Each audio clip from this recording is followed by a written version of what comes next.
In addition to including arguments with your mixins, you can also pass on a default value. This is optional, and obviously the mixin works fine without it, as we just saw in the last exercise, but sometimes you may want to have a default value in case the user doesn't specify one. Let's see what this looks like. I'm going to be working on the same file that we were working on previously, and in addition to having the @mixin director with the mixin name, I'm going to put the name of the argument, which in this case is bcolor.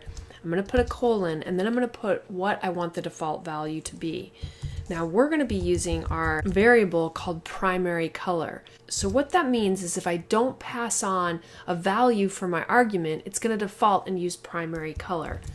Primary color is green, so box 2 should be green. If I save and we refresh on the page, you can now see that my second box is green. So that's a great feature to be able to build into your mixins, is to add a default value. If you think that the default value should be this, then you can specify that.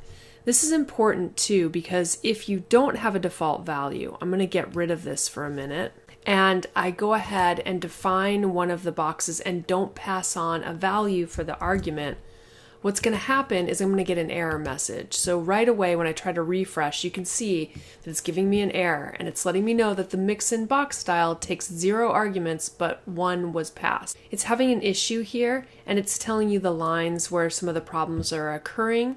Some of these are compounding on top of just the fact that I just didn't write it correctly.